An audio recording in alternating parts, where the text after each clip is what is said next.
हम कुछ भी नहीं है मेरे से, अगर गुरुजी मैं सत्संग करने में कोई गलती हो जाए तो माफ करना। 2000 में मैं यूएस आई थी और 2001 में इंडिया गई। आने के बाद यहाँ मैं बीमार हो गई और मुझे नहीं पता, मेरा बेटा इंडिया में था उस टाइम, वो नहीं आया था। मुझे गुरुजी के बारे में कुछ पता नहीं था। 2001 7 जुलाई को मैं इंडिया से आई और उसके बाद यहाँ पे आने के बाद मैं हॉस्पिटलाइज रही। एक हफ्ते के बाद ही मेरी तबीयत खराब हो गई एंड डॉक्टर सेड के आपको क्रॉन्स है। It's like a inflammatory like disease होती है इंटेस्टाइन में। तो 30 इयर्स से जो डॉक्टर बायोप्सी कर रहा था, ही सेड के इनको काफी मतलब ये प्रॉब्लम है और लॉन्ग टर्म इनको दवाई खानी पड़ेगी। उस टाइम मुझे गुरुजी के बारे में कुछ पता नहीं था। बेटा इंडिया में था और 2002 दिसंबर में वो गुरुजी के मंदिर गया मेरी बड़ी सिस्टर के साथ। मेरी सिस्टर की एक फ्रेंड उनको लेके गई। वो वहां पे मंदिर में बैठा है तो गुरुजी कहते हैं जा तेरी माँ ने ठीक किया। मैं यहाँ थी, मुझे गुरुजी के बारे में कुछ पता नहीं था। फिर उसने मुझे 2003 में गुरुजी का स्वरूप भेजा। बैसाखी में वो गुरुजी के मंदिर में जाता था और तब मुझे गुरुजी के बारे में ना कुछ पता था, ना ही मैं कोई उनको दिल से गुरुजी ऐसे माना था।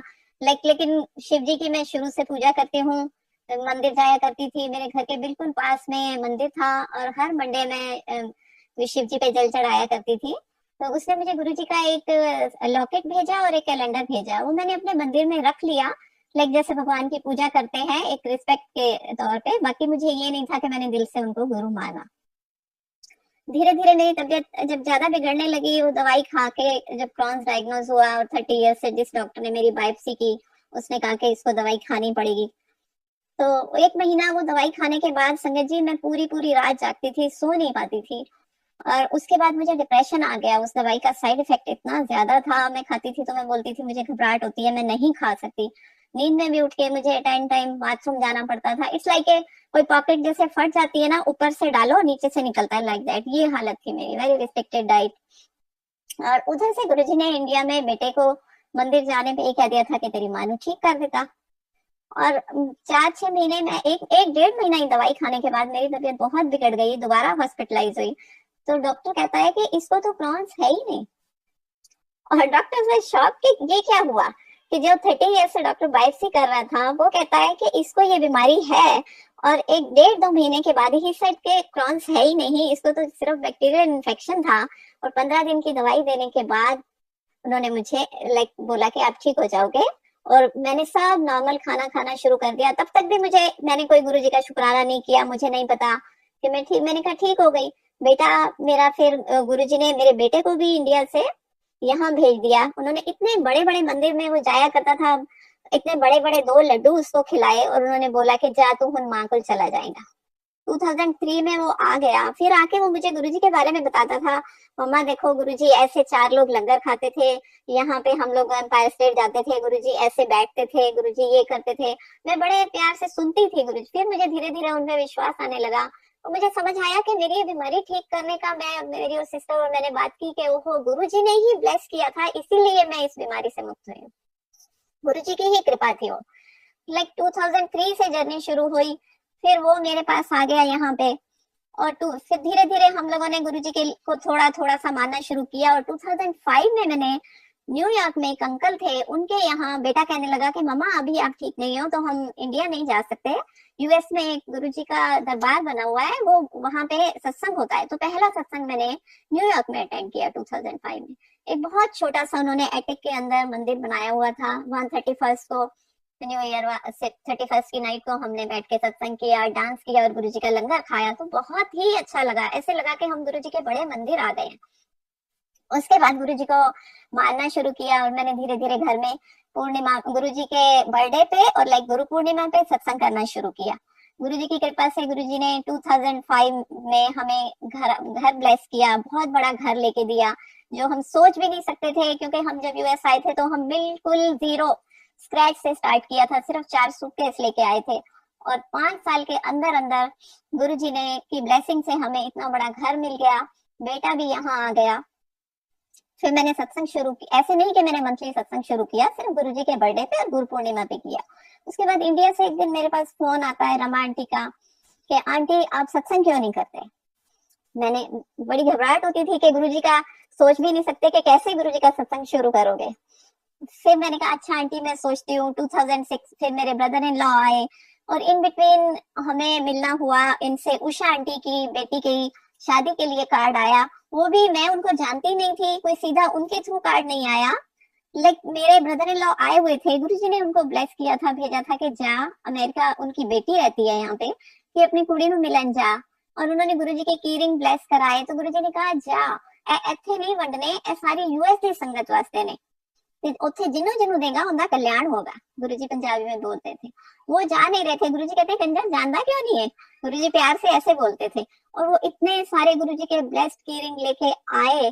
और वो चोपड़ा अंकल जिनके घर हमने सत्संग अटेंड किया था, उनके घर भी गए। और कहाँ से उषा आंटी की बेटी की शादी का कार्ड उनके थ्रू अंकल के पास आया और अंकल के थ्रू मेरे पास आ गया। और मैं उषा आंटी को नहीं जानती थी। मैंने उनको फोन किया कि आंटी, उन्होंने बोला हाँ आपका वेलकम है शादी में। हम लोग, मेरा बेटा मेरी बेटी, हम लोग सारे गए।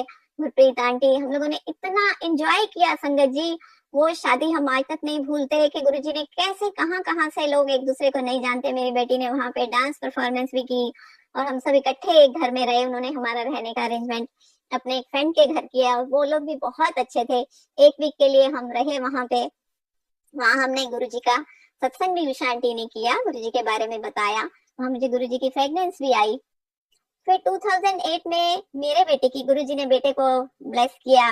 मेरे बेटे की शादी हुई शिकागो में। और संगत जी कैन यू बिलीव के कोई मेरा फैमिली मेंबर नहीं आया, इवन मेरे पेरेंट्स, मेरी सिस्टर, कोई भी नहीं आया। सारा संगत परिवार जो था, उषा आंटी आई, फ्लोरिडा से गुरप्रीत आंटी आई, न्यूयॉर्क से शशि भावना अंकल, सब गुरु परिवार के लोग, भाई बहन मामा चाचा, सब उनकी मिलनी हुई। यही हमारा असली परिवार है संगत जी। गुरु परिवार ही हमारा परिवार है। हमारे माँ बाप बहन भाई, ये हमने अपनी मर्जी से, उन्होंने हमें पैदा किया है, पेरेंट्स ने, हमें उनकी भी रिस्पेक्ट करनी चाहिए। और अपने बहन भाई हमने अपनी पसंद, हमने अपनी मर्जी से नहीं पिक किए। लेकिन गुरु परिवार, गुरु जी ने बड़े प्यार से जोड़ जोड़ के कहाँ कहाँ से संगत को मिलाया है हम नहीं जानते। सारी संगत आई, संगत की मिलनी हुई और इतनी अच्छी ब्लेस्ड वेडिंग थी। गुरु जी की इतनी कृपा थी कि जिस दिन हम संगीत का प्रोग्राम था, घर में आए और रात को जब आए तो घर में घंटियों की आवाज आ रही थी और 1:30 बजे 2 बजे मैं उठ के बैठ गई और मैंने कहा मुझे ऐसे लग रहा है कि जैसे गुरुजी के मंदिर की घंटियां बज रही हैं घर में। इंडिया से एक फोन आता है कि गुरुजी, उसने, मेरे बाल काफी शॉर्ट थे तो एक संगत किसी का फोन आता है रैंडम, मुझे नहीं पता, कि गुरुजी ना एक परकठी आंटी के घर शिकागो गए हैं। I was so happy. मेरे पांव जमीन पे नहीं थे कि गुरुजी साक्षात दर्शन देते थे। और बीमार होने के बाद से जब मैं थोड़ी थोड़ी ठीक हो रही थी तो पीछे जाती हूँ, उस टाइम में पूरा टाइम गुरुजी के मेरा ऐसे घर के ऊपर, आइलैंड के ऊपर सब गुरुजी के स्वरूप लगा के सारा टाइम जोत जला के गुरुजी के मंत्र जाप और सुनती रहती थी, सत्संग सुनती थी। और उसमें इतने सुंदर ओम दर्शन होते थे, इतने सुंदर संगत जी के मेरे ब्रदर इन लॉ एक बार आए, जो मेरी नीरू आंटी सिस्टर है, वो मानते नहीं है, उसने भी बताया है। वो आए और आके कहते हैं देख देख नीरू कितना सुंदर ओम बना हुआ है। और उस टाइम तो ये लगता था कि ओम दर्शन होना, शुरू में तो आप बड़े एक्साइटेड होते हो। ओम का पूरा डा ऐसे बना हुआ जोत के अंदर, क्लियर क्लियर दर्शन होते थे। पत्तों में, चांद में, तारों में, हर जगह मुझे गुरुजी दिखाई देते थे और लगता था कुछ भी नहीं है। 2007 में जब गुरुजी ने समाधि ली थी, 2 दिन पहले मेरी सिस्टर का मई 28 को फोन आता है कि गुरुजी के लिए प्रे करो। मैंने कहा क्या हुआ गुरुजी को? कहते ठीक नहीं है गुरुजी।